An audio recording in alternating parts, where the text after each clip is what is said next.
Consulting memes are everywhere. The internet loves to joke and maybe exaggerate what consultants actually do. But Debabrat Ghosh has actually done it. 8 years in consulting, ex-BCG partner, now leading Aurora Energy research. Let's dive in. If you're given the chance, would you start your career in consulting again or Yes. join a startup? You did not wait for the or also. So I had always this attraction towards power. Junior consultants can walk up to CEOs and say, hey, your company is doing these 3 things wrong. Her generation कहता है हमारा जब generation था हम ही तोपते अब तो बच्चे क्या कर रहे हैं. I feel the new generation more purpose driven. Yep. Right? If they feel purpose, they'll be at it. Yep. So there's a cultural shift, and I'm not saying it's better or worse. As long as people are output oriented and they can deliver the output, it's great. The only challenge is in the early days, a lot of folks are not output oriented. Rigor is very important whatever you do. यार बहुत ही कम super talented लोग होते हैं जिनको without rigor, they can really just shine. One thing you could tell your B school self if you could. Chill. Oh. Don't take yourself too seriously. Let me add one question. One thing you would want to tell them, which is different from that. Work harder. Thank you. Good afternoon, everyone. It gives me a lot of pleasure to be inviting Debabrat here and introducing him. He, first and foremost, as his introduction, we were batchmates in Ahmedabad. Since then, of course, he went to consulting, worked for a very, very long time by consulting standards at BCG, till he became partner, and now he heads the India business for Aurora Energy. Welcome, Debabrat. Thanks for doing this. And it feels weird to be sitting in this formal setting. But I'm super excited about all the value that you can add to the students. So let's start with your journey, particularly from an education context, right? Like you're also an engineer and an MBA. What was the decision-making framework when you were choosing your education, your college, your education stream? Because these guys have just chosen one and it's their first week, maybe some perspective there. Firstly, thanks Aalekh for having me over, and that's quite a large forum. Hope you're not sleepy after a lunch break. Hopefully this is more of a conversation than a monologue, which is why it's not a keynote but a fireside. Very honestly, there are people who paint a rosy side picture backward to say I had a very clear framework. मैंने ये सोचा था, but I'm more of a, if you've heard this Stanford commencement speech by Steve Jobs in 2005, which is sort of now christened as connecting the dots. I was a very pure math, pure physics guy, and also pure economics. So I was actually never very keen for engineering, very honestly. So I think for the longest time, it was, I want to, do a degree in economics. But of course, I came from a middle class background. So there are some practical considerations, right? There was no real framework, but if I were to juxtapose a framework, there were very different criteria at undergrad versus sort of postgrad, right? At undergrad, I had 4 or 5 things here. First, I wanted to get out of my comfort zone. Right? I sort of had this view that it's important to leave Delhi for me to really grow by myself. So that was one criteria. Second, I wanted to go to an institute which has a truly sort of at least pan-national level, student forum coming in so that I get to know a lot of diverse backgrounds, aspirations, etc. Third, us samay thoda chill tha, which died quite soon. But back in the day, I was really passionate about deep research. So I did look up a lot of different QS, institute rankings, etc. And I think the fourth part was, obviously placements, right? So employability is an important consideration. It was very important to my father. So, back in the day, I think these were sort of the 3-4 key consideration sets that sort of pushed me to Pilani. I did have a choice. I had a relatively poorer rank in JEE, so I had a choice at a particular course in one of the IITs. But the only specific decision I did make at that time was I would choose a career path which is some sort of flexibility as opposed to, choosing a very narrow course, even if it's, in a relatively higher ranked institute. And then for what it's worth, I used to pacify myself this thing called a Washington Accord. I don't know if you've heard of it. It's an accord of some of the top universities. And Pilani and old 5 IITs that back then used to apparently be a part of it. So anyway, so that's how that happened. It's very strange that you mentioned moving away from the city, because that was exactly my criteria when I was doing engineering also, which is that I don't want to live in NCR. I want to move away. Of course, I ended up going very far, all the way to Tamil Nadu, but that was one of the criteria for me as well. After B school, of course, you did consulting. There are a lot of memes on what consultants do. There's a lot of McKinsey 55 million LinkedIn posts that I'm sure people here have seen. So let me ask you first, what do consultants do?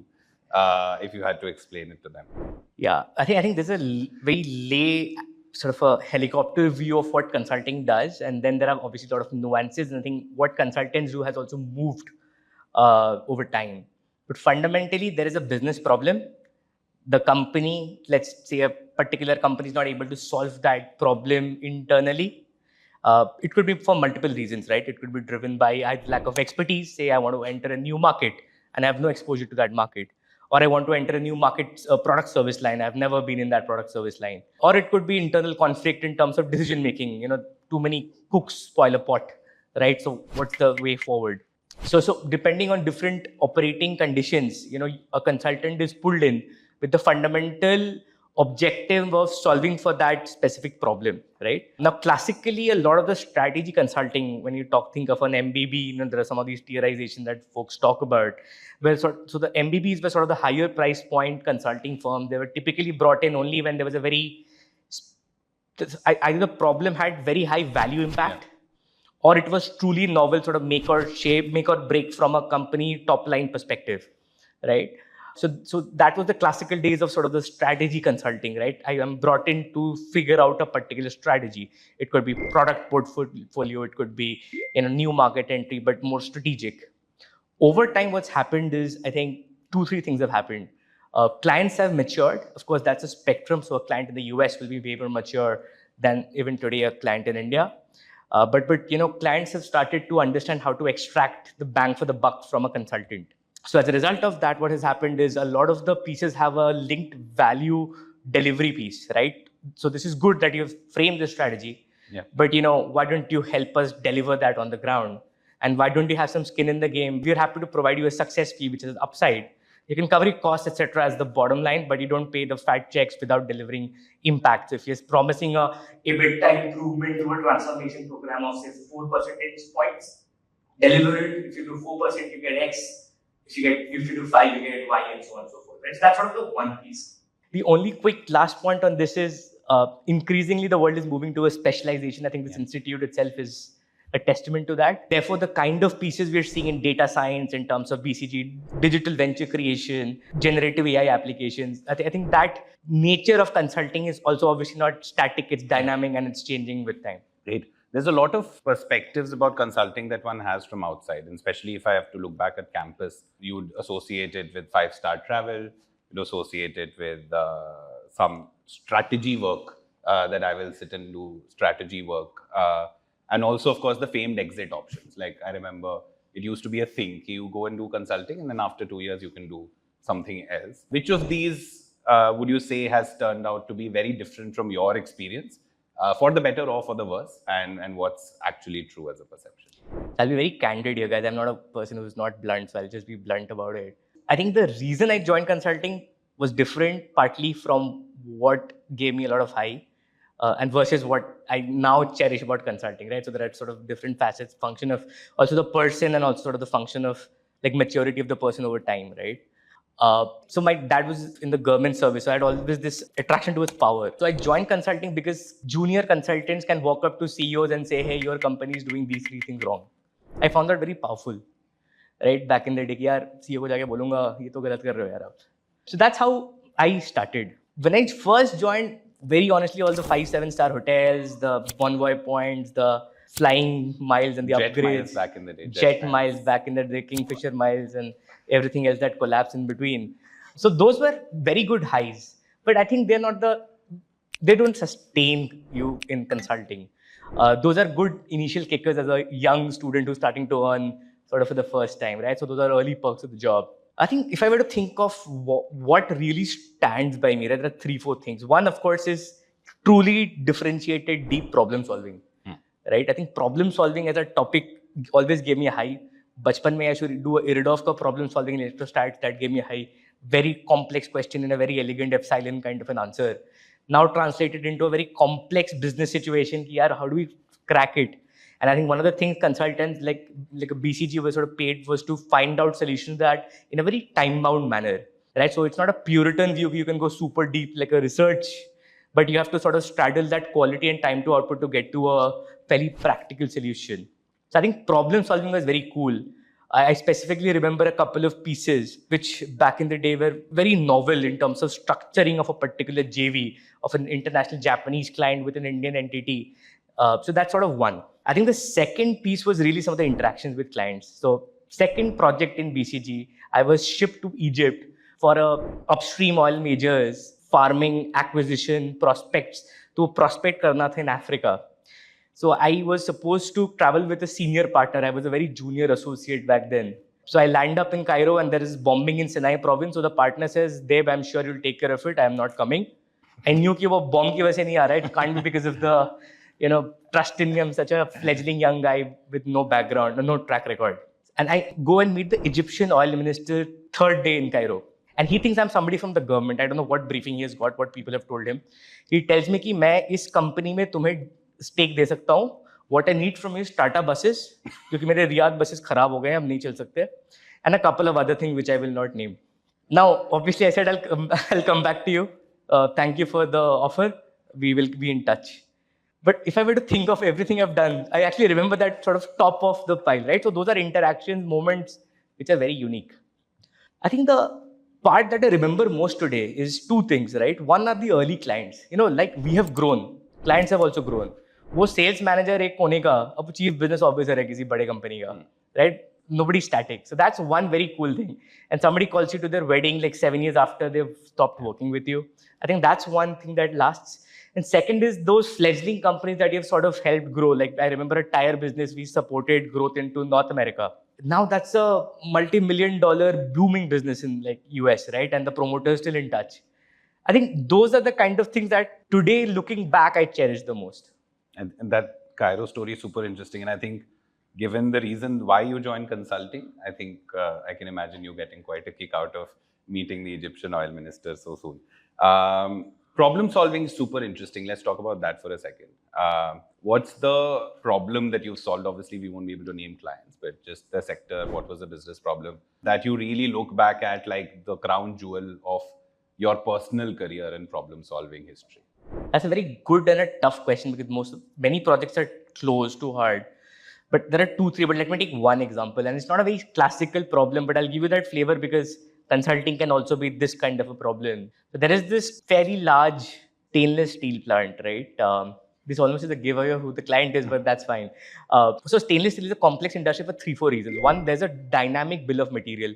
What does that mean? There are multiple kinds of scrap, right? That can be the raw material. The koi fixed raw material nahi hai. You scrap different stuff, you get a bunch of nickel, cobalt kind of elements, and wahan se eventually stainless steel banta hai. So that's sort of the first thing. Second, it has more than 1 lakh SKUs, stock keeping units, right, as the final output. So that's sort of the second thing. So the very complex product portfolio. Third, it's a continuous operation. So if I want to sort of plan and schedule anything in the plant, you have to think to the upward and the downward sort of part of the value chain in terms of the implications. And fourth is a lot of chemistry nuances. कि निकल के बाद cobalt नहीं जा सकता, इस series के बाद वो नहीं जा सकता. So a lot of things. So fundamentally, the mandate which was signed up with the client was we will improve their throughput by a certain percentage points. And one of the key interventions to do that was to actually create a planning and scheduling tool, right, that the team could have leveraged. So there were multiple challenges. If I were to summarize the key learnings, right, the first thing is attack the bottleneck. पूरा plant तो bottleneck है नहीं. There is a specific part of the plant which is the bottleneck. You solve for it, you sort of get 80% of value, and then the rest is sort of residual, right? So disproportionately spend time on that part of the bottleneck. The second part was what kind of a solution do you need? You can have the most egalitarian solution, kahin se utha ke, inspired hoke, best coders, best modelers. But team to unka hai jo wo hai na, matlab you can't change the team overnight. So, change management is a very tough topic. Sunne mein it's easy, but very difficult to implement. So what's the practical near-term solution? What's sort of a steady state and how do you get to that in a very genuine way? I'm talking about, because it's production planning, It's not just the schedulers, it's everybody who's part of the production process, right? The line managers, the shift in charges, etc. It's a very complex set of more than 1,200 people that we're talking about that needed to be on top of the changes. And I think the third part was really client management. Bosses sitting in Delhi obviously want the bottom line to go up. Somebody sitting at the ground does not give a damn about those incentives necessarily, because his KPI or incentive plan is not really linked to company level EBITDA improvement. So how do you marry the top down and the bottom up, right, to sort of come to a solution which is one, value accretive, second, implementable, and third, sustainable, right? Just to add to the problem solving bit, Aalekh, so if you think of a classical BCG framework of evaluation, there are 4 or 5 elements at the entry level, right, that we look at. So there is problem solving, which is basically, can you define problems? Firstly, can you scope problems well, for which you need to understand the problem. Second, can you define the most structured way to solve that problem? And then sort of, can you derive the insights, etc. What are the 80-20s that are needed to solve it, right? There's a problem solving element. There's a practicality and effectiveness, and that's sort of the second important bucket. You have multiple module streams, etc. How do you practically navigate fragmentation? How do you do the 80-20?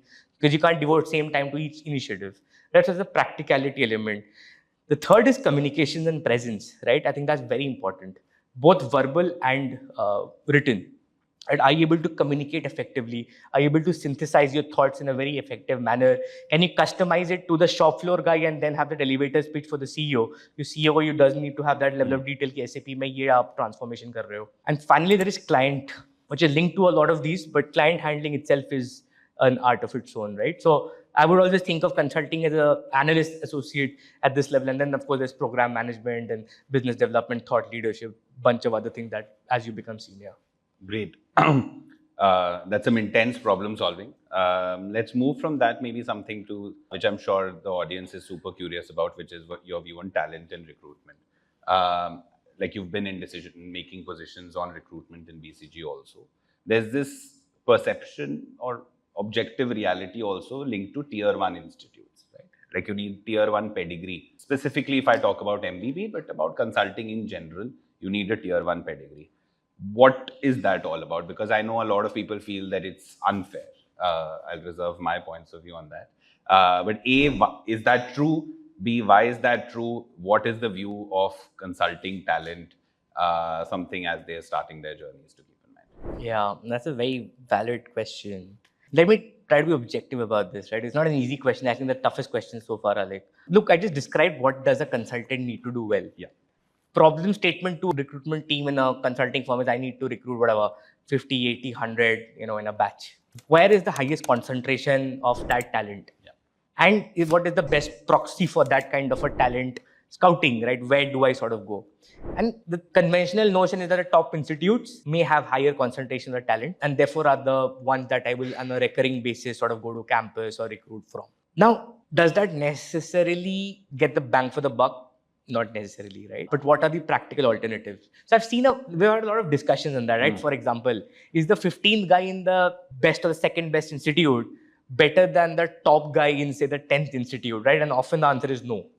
But is it logistically, effort-wise feasible for the team to go find that individual or two folks from the 10th institute? And therefore, in general, the status quo has been to sort of do a strong Pareto and look at the top colleges. Having said that, I think there are a few nuances which could be quite relevant in terms of what I see firms looking at. One, as I was saying, there's a strategic part, there's a bit of the implementation part, which is increasingly, if I'm not mistaken, I think McKinsey has a second sort of separate cadre of folks to look at implementation, which is a good way of getting into one of these firms and sort of, this is not fully confirmed, I'm slightly dated, but but the value piece still holds, and therefore there is a way where folks are looking at different colleges. Second, I think the breadth of the colleges that some of the MBBs, etc., go to have really widened. Think of an SP Jain, think of some of the FMSs, etc. I don't think they were the first choice initially, when I think of campus recruitment 10 years back, but I think those are campuses where a lot of recruitment happens. So I think there's broadening of the base. Third is really consultants need increasingly domain expertise. Yeah. So the mix of laterals are also increasing, right? If I want to be somebody in the consumer insights team, that person has to have a marketing pedigree, needs to understand the on-ground pulse, of the salesman, of the dealer distributor, of the end customer and the consumer and the influencer, right? So increasingly there is specialization, and therefore the scouting of the talent pools are becoming more positional as opposed to a standard generalist sort of from a top tier B school. So those are nuances which are important to know, and I think quite relevant to the group today. Thanks for that. I think the point on specialization adds up to what you said right at the start, which is that the role of consulting orgs is shifting to more specialization. You mentioned Gen AI, you mentioned marketing insights, of course, has always been there. And that's very similar to our view on talent also, which is why we've sort of launched this specialized, while it's still fairly broad, it's broader than what we would like it, but it's still focused on marketing, product, e-commerce, digital commerce, because we see that as a potential definite trend in the future as opposed to generalists. But you don't work in consulting anymore, Debabrat. You've taken the leap from being in a broad generalist organization to a very niche sector in energy. What was that all about? First of all, what does Aurora Energy do, and what was the thought behind this shift? Yeah, now that's obviously a question I'm quite conversant with, because that's the one I answer most lately. So this one, so actually let me take a step back and first tell you a bit about how I was thinking about it. So my thesis is that world is moving towards specialization. I think this institute is an example of that. What I was thinking of is, look, I'm in my 30s. What are those mega trends that exist? Senior care is increasing, world is aging, Gen AI is increasing, decarbonization, energy, green energy is a topic, and there are many other such things. Now, I'm not a start of my career. I have a certain capability set, network set that I've built over time. So can I leverage that and then get into one of these particular areas? And the other lens I wanted to apply was, I'm not a research person, right, by nature. So I don't want to get into something that's very early on, just technical diligence in nature. I want to do that's techno-commercially viable. The reason I'm saying this is I think green energy is great. But green energy, there's carbon sequestration, there is direct air capture. There are many cool things happening globally and in India, but many of them are not commercially proven. I'm the person who wants to scale up a business with some product market fit demonstrated. So that's how I sort of decided to take this plunge. So let me tell you a bit about Aurora maybe quickly. So Aurora Energy is a $2 billion global cleantech unicorn. It just got acquired, by the way, by TPG. TPG is one of the largest private equity funds. They had a $300 billion Rise Climate Fund. It started as a UK university spin-off from Oxford University. So it was English by default, but now it's American since it's TPG owned. So the founder, interestingly, was ex-BCG, right? John Feddersen, wonderful guy. If he's ever around, I would love to, time permits, get him here. But he has that typical founder hustle. At the late stage of my partner tenure, at a couple of late stage startups who were two of my biggest accounts. So I had that first-hand view of the hustle in a startup environment. तो मुझे था कि यार मुझे भी कुछ ऐसा founder जैसा बनना है, right? Of course there are other inspirations like Aalekh, but वो थोड़ा distant था, वो social था. This was like professional, day in day out. I'm seeing them at work every day, and I felt like I want to do something like this. So that was the first thing. I want to build, scale. Second was I want to do it in this space. I love batteries. I love hydrogen, like that whole renewable space, and there's so much to do. That was sort of the second thing.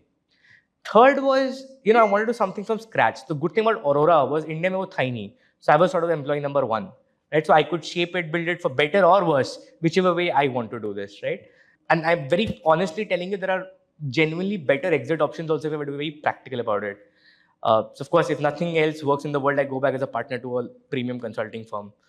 Else, I can sort of think of funding. I think financing is a big problem, both on the equity and the debt side. So I think funding, lending as a topic. Third is I could think of a startup of my own, fully my own, if I need it. I now have first-hand, hands-on experience to scale up.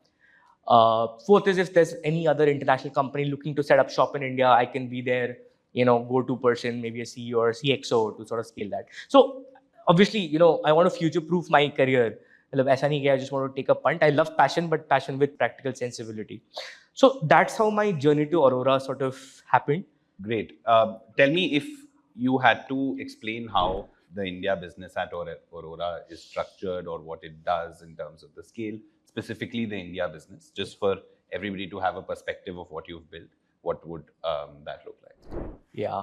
So actually, I've completely missed the part of what Aurora does, right? That was a nicer way of me for asking you that question. That's Aalekh.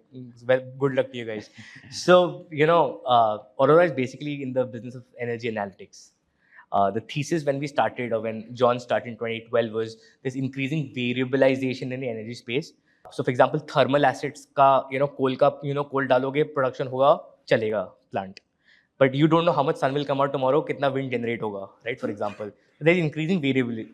Whenever there is variabilization, fundamentally there is more scope for analytics to optimize something, right? So that was the primary thesis back in 2012.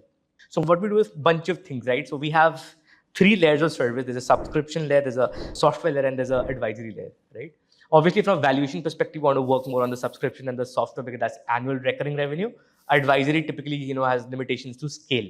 So there were 3-4 things that we started off with. One, John coming from BCG was very clear. I want to be fiercely independent. No company should be. And I think he had come from the mindset, this multi-million-dollar, 5 account, 1 partner.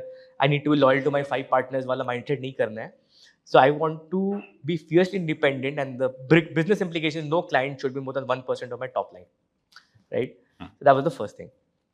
Second, I want to still create a McKinsey BCG level output, but because my business model is different, I want to socialize for cost. So I'll create a subscription service which caters to the needs of the different market participants. So in the renewable space, that would mean the developer, the discom, or the utility side, the demand side, the investor, equity participant, the lender who's project financing a particular piece, and the regulator, right? Broadly, these are the 5 key parts of the ecosystem. So I want to create a subscription service that addresses their needs at the gold standard of quality, but socialized for cost, because what I would have used to produce for 1 client, now I'm producing for 200 clients, right? So it's more affordable. So that's sort of the stack.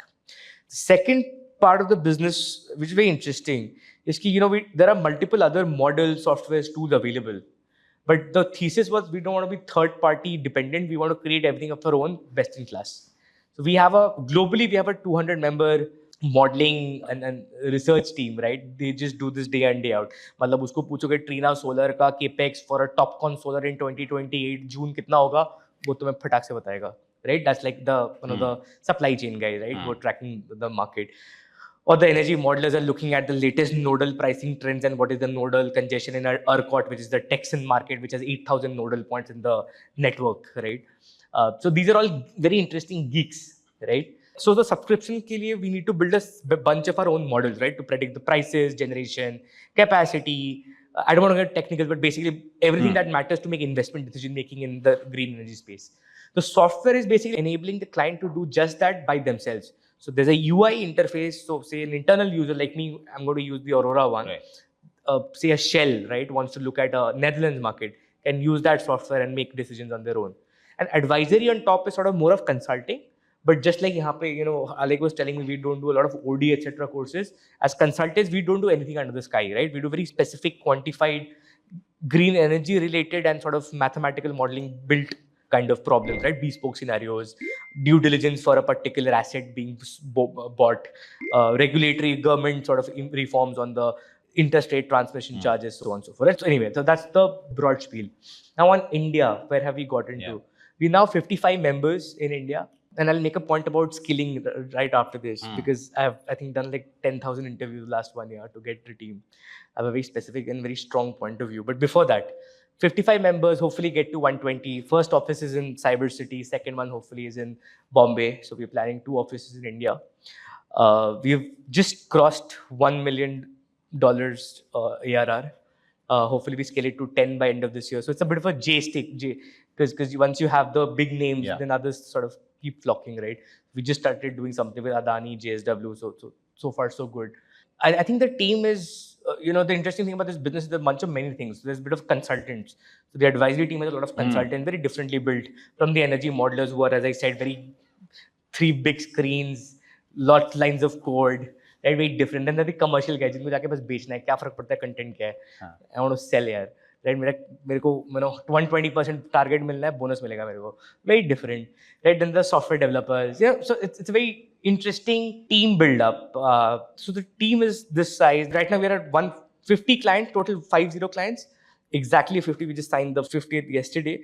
And I think the ticket size is much smaller per client right now. Sort of a lot of leeway for growth. But honestly, I think we are at the market at the right time, because the electricity markets are liberalizing, which means there's a lot of spot trading, a lot of different things happening, which makes sense for us. Batteries are coming in a big way. So I think the timing of the market overall is sort of quite good. And you preempted my next question, which is you've built out a team of 55 people from scratch in a very different hiring context as opposed to BCG in multiple levels. One, you're a startup, you're not as attractive an employer as BCG is. B, the nature of work is very different, perhaps more specialized, but maybe I'm making an assumption there. And see, when you're building something from ground up, you need the people with a lot more hustle, although consulting has infinite hustle, but you need people with a very, very high bias for action and not sitting back. How has your approach to talent changed at Aurora, and what has been your experience? Something for them also to keep in mind, not just for your company, but just as talent in general. Firstly, we're always happy for good talent, right? But specifically, I think there are 4-5 things which are just very different, right? First, BC is a very known brand. Aurora is actually well known in Europe, very absolutely unknown in India. So there's a brand delta. So the first part of that implication is discovery of good talent. And how does the good talent sort of get to know that this company even exists?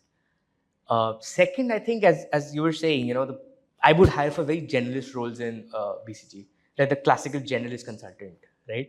It's very tried and tested. I know what spikes to look at in the resume, how should I sort of think of filtering them, over a period of time, you almost get an AI ML model that, this is the BS, ye badha ke jhoot likh raha hai. This is the sort of the CV line which really makes sense. So it was very codified in my mind. Yeah. And the third part, you had a full recruitment team. The process was smooth. I just need to come and look at the resume, score it, and I'd basically be done.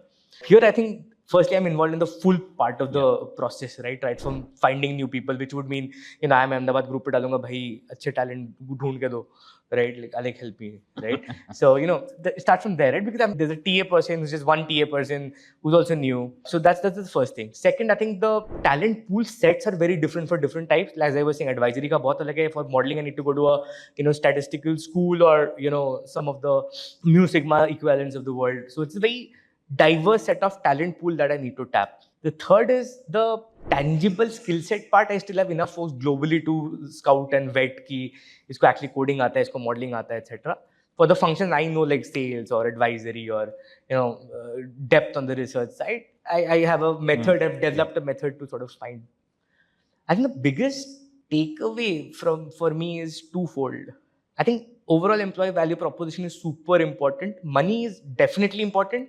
Probably still more important in India than I'd say in a European setting. We are still relatively per capita wise behind the curve. But people get excited by non-monetary things as well, right? So if you can pitch it right, if you find the right person, I think you can make the right pitch. That's the first key learning. And the second is just judgment calls on people. The part about hustle. Look, right now my job is all about hustle. Right? Without hustle, the company just would, at least the India business would just drop, right? So I need similarly minded people. सबसे बड़ा problem होता है कुछ बहुत अच्छे फेकर्स होते हैं interview में इतना हसल दिखाएंगे और जब एक्चुअली में आते हैं एकदम हसल इज नेगेटिव ठीक है वो बोलेगा I have a feeling you have a particular person in mind when you're saying I'm actually 3 right but over time you develop that whatever 6-7 जो भी sense है right you develop that quite fast and then you change your recruitment policy because all these policies were juxtaposed from Europe. अब Europe में भाई fire कोई नहीं होता, higher कोई नहीं होता, सब स्लो चलता है उस स्पीड पे यहाँ पे काम करेंगे टैलेंट भाग के चला जाएगा right so we have to change policies, we have to change the recruitment, where do we put stuff and then of course once you have a critical mass of good people, that flywheel help, like those folks will reach out to their IIT Bombay campuses for coders and that kind of stuff. But I think the initial part is like the biggest challenge. The last part on talent, which I really wanted to land on, and why what you're doing is so cool and important. We talk about demographic dividend, and that's really good. I'm very bullish in India. There's a reason we stayed in India to build our career, right? Like most of our friends and batchmates have actually not here. Skilled workforce in India is definitely very short.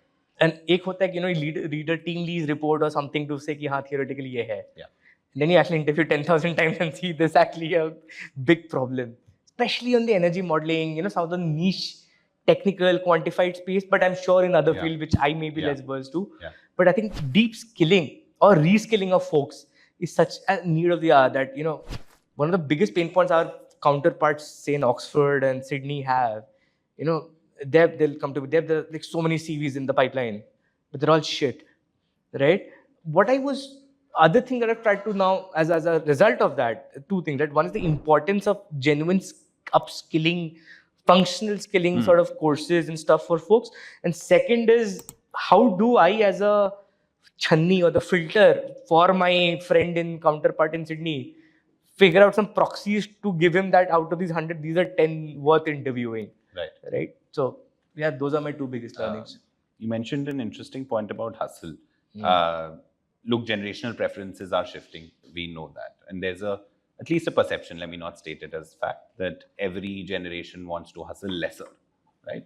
I think our parents might have felt that about us. We might feel that about Gen Z, which is that they don't want to work as hard. They don't want to go the extra mile. Like when we give them assignments till 12:30, they crib more than what we used to crib, is the perception. Now, you're in a very tricky spot because you're working with half the team, or at least like counterparts in Europe, where presumably the hustle is lesser, as it should be, because they're in a very different stage of the economy. You find that as a challenge to manage people and get them to really go the extra mile because they know that their counterpart is logging out at 5 p.m. sharp. You're WhatsApping them at 8 p.m. I'm making an assumption there. And they're expected to reply. Is that a challenge at all, or do you filter out for that and you found that it works? So I think there are 2-3 parts, right? We'll be very honest with you. And it's a very politically incorrect statement. Hopefully it's not recorded. It is. Okay, then edit this part. What I'm getting at is, I think there's an Aurora context, there's a specific context. The Aurora context is Europe mein, Aurora has been there for 15 years, it's very established, people know this, pull more than push, right? So there's the cultural context, but also the company context where they don't need to hustle that much because the early guys sort of did that, right? Interesting part of, so I was in Oxford for a month in my induction, also went to the Berlin office. They might work for lesser hours, but they're very productive when they work. They don't go for chai, jaake gappe nahi marte, right? Sutta break pe आधा घंटा नहीं लगा के आते. Work is work. छुट्टी तो छुट्टी, वो पूरा डाल देगा MS Teams पे, on leave, traveling जो भी है.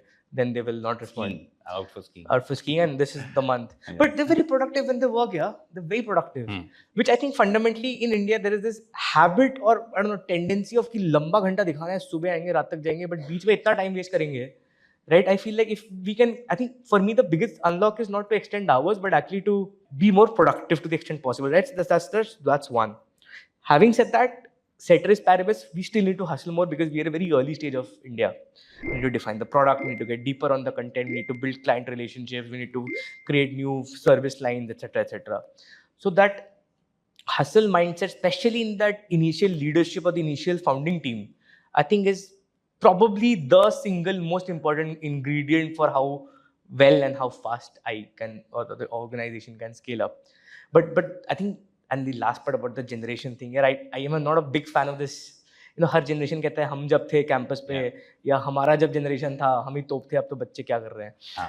I don't really believe in that. Yeah, sure, there are a lot of inside Gen Z and then Alpha ये कर रहा है वो कुछ कर रहा है. But I feel the new generation is more purpose driven.